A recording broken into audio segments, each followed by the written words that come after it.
મિત્રો, રામાપીરે જ્યારે સમાધિ લીધી ત્યારે કહ્યું હતું કે આકાશમાંથી બ્રહ્મા, વિષ્ણુ અને મહેશ આવે તો પણ મારી સમાધિ ન ખોદતા.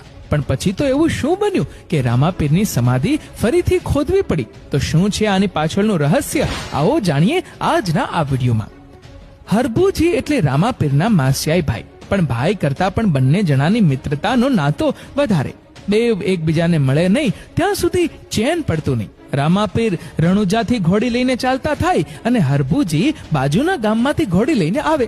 આમ અધ વચ્ચે બંને ભાઈઓ ભેગા થાય, કહુબા પાણી કરે અને સુખ દુઃખની વાતો કરે. કોઈક દિવસ જ એવો હોય કે બંને ભાઈ એકબીજાને મળે નહીં. આટલો અદ્ભુત બંને વચ્ચે પ્રેમ હતો. એકવાર રામાપીરને એમ થયું કે મારે હવે સમાધિ લેવી જોઈએ, મારું જીવન કાર્ય મારે સમાપ્ત કરવું જોઈએ. પણ એમને બીક હતી કે હરભુજી મને સમાધિ લેવા દેશે નહીં. એટલે એમને આ વાતની જાણ હરભુજીને કરવી નહોતી.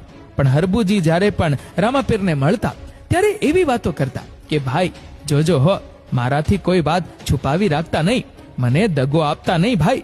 એટલે રામાપીરને એમ થયું કે મારે સમાધિ લેવી છે, પણ હરભુજીને જાણ નથી કરવી. પછી તો પોકરણગઢમાં રામાપીરને સમાધિ લેવી છે એવી વાતની જાણ કરી. ત્યાં તો આખા પોકરણગઢમાં અને રાજમહેલમાં શોકનો માહોલ સર્જાઈ ગયો. માણસોને ખાવાનું પણ ઉતરતું નથી. ચારેય બાજુથી સાધુ સંતોને બોલાવ્યા, સગા વહાલાઓને તેડાવ્યા, પણ એકમાત્ર હરભુજીને જાણ કરી નહીં. પછી તો આખા પોકરણગઢના માણસો રામાપીરની સમાધિ જોવા જાય છે. રામાપીરની સમાધિ ખોદાય છે ત્યાં જ એમના ધર્મના માનેલા બેન ડાલીબેન રામાપીરને કહે છે કે ભાઈ, તમારી પહેલા મારે સમાધિ લેવાની છે. ત્યારે રામાપીરે કહ્યું, એની નિશાની શું? ડાલીબાઈએ કહ્યું કે સમાધિ ખોદો ને ત્યારે તેમાંથી આંટો અને દોરી નીકળે તો એ સમાધિ મારી છે. પછી તો સમાધિ ખોદાણી અને એમાંથી આંટો ને દોરી નીકળ્યા અને એમાં સૌ પ્રથમ ડાલીબાઈએ સમાધિ લીધી અને બાજુમાં બીજી સમાધિ ખોદાઈ અને એમાં રામાપીરે સમાધિ લીધી.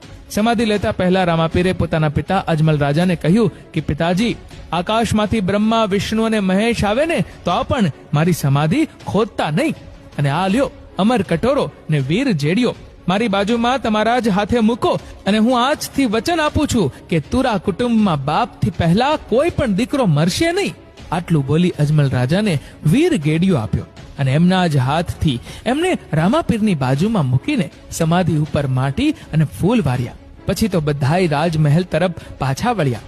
આખા એ ગામમાં શોકનું વાતાવરણ સર્જાય છે. આ બાજુ હરભુજી એક દિવસ રામાપીરને ન મળ્યા એટલે એ દિવસે તો તે પાછા જતા રહ્યા. પણ મનમાં એમ થયું કે આજે કેમ મારો ભાઈ મને મળવા નહીં આવ્યો હોય? આમ વિચાર કરતા હતા ત્યાં તો પોકરણગઢથી એક માણસ ચાલતો ચાલતો આવે છે.